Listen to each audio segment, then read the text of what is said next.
Évangile de Jésus-Christ selon saint Matthieu, au chapitre 7, versets 6, puis 12 à 14. En ce temps-là, Jésus disait à ses disciples, « Ne donnez pas aux chiens ce qui est sacré. Ne jetez pas vos perles aux porceaux, de peur qu'ils ne les piétinent, puis se retournent pour vous déchirer. Tout ce que vous voudriez que les autres fassent pour vous, faites-le pour eux vous aussi. Voilà ce que disent la loi et les prophètes. Entrez par la porte étroite. Elle est grande la porte, il est large le chemin qui conduit à la perdition. Et ils sont nombreux, ceux qui s'y engagent. Mais elle est étroite la porte, il est resserré le chemin qui conduit à la vie. Et ils sont peu nombreux, ceux qui le trouvent. Au nom du Père, et du Fils et du Saint-Esprit. Amen. Loué soit Jésus-Christ. Dans l'évangile de ce jour, nous voyons Jésus inviter ses disciples à passer par la porte étroite et à éviter justement la porte large qui est grandement ouverte et dans laquelle tout le monde passe.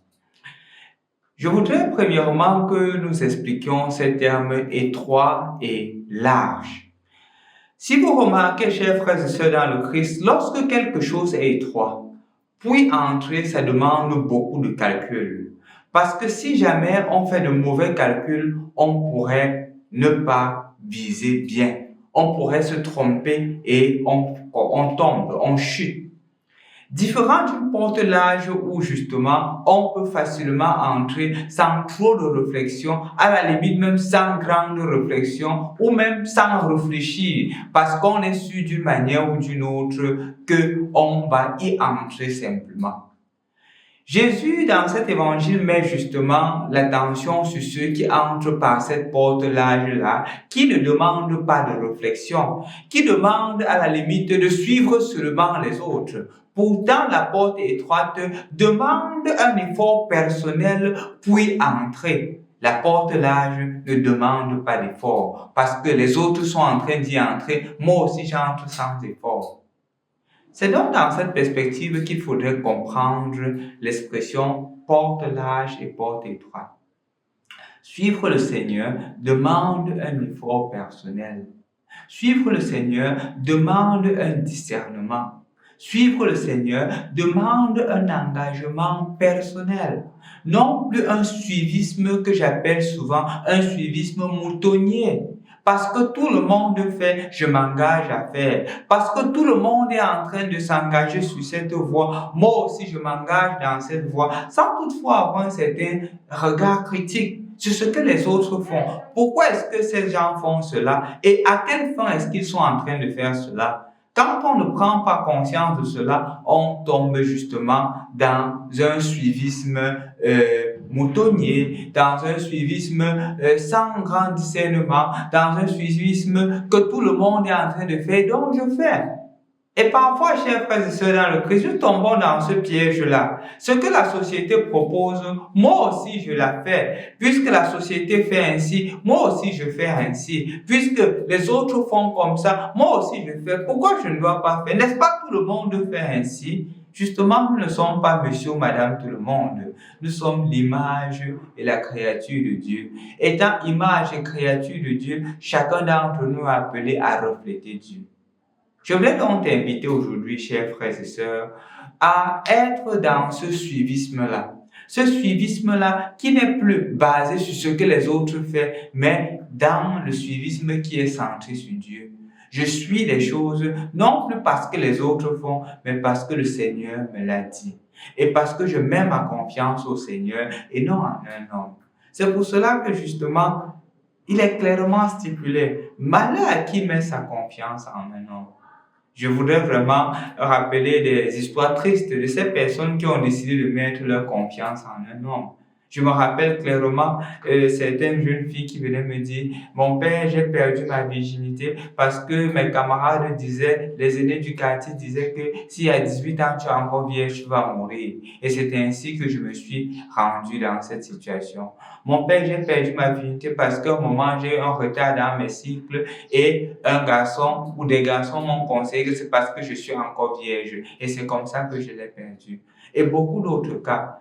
Mon père, je me suis retrouvé dans cette situation parce que j'ai vu mes camarades ou mes amis, mes collègues de service, à peine 2 ans, 3 ans de service, ils avaient de grosses voitures. Et moi aussi, j'ai dit que non, il ne fallait pas que je sois derrière. Je suis entré dans la corruption, je suis entré dans le vol. C'est ainsi que je me suis retrouvé en train d'être un corrompu, en train d'être un corrupteur, en train d'être un voleur des deniers de l'État.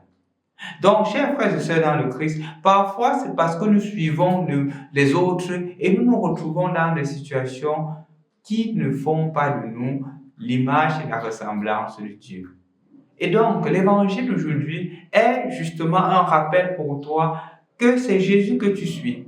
Et en toutes circonstances, ne te demande pas ce que les autres font d'abord. Demande-toi ce que le Seigneur voudrait que tu fasses. Et en te rendant compte de la volonté de Dieu, suis les autres qui font cette volonté-là. Donc, c'est le Seigneur qui doit orienter tes chemins. Et donc, c'est la porte étroite quand on suit les normes du Seigneur. Quand on n'a pas de normes, on s'égare. Ou quand on n'a pas de normes fondées sur le Seigneur, on s'égare. Aujourd'hui, aie des normes, aie des fondements solides, mais non pas les fondements du monde, mais les fondements du Seigneur. Ce sont les vacances. Qu'est-ce que tu fais? Est-ce que tu suis les autres qui vont en boîte, qui passent le temps à aller en boîte, qui passent le temps à organiser des fêtes qui n'ont pas de sens, qui ne t'élèvent pas, ou tu prends ce temps pour pouvoir mûrir et grandir spirituellement? Je te rappelle que pendant ce temps de carême, il y aura beaucoup de retraites qui seront proposées. En ce moment même, nous sommes en train de préparer la retraite des jeunes missions pour tous ceux qui désirent faire partie de la famille mission. Dans 2 jours, effectivement, ceux-ci commenceront leur retraite.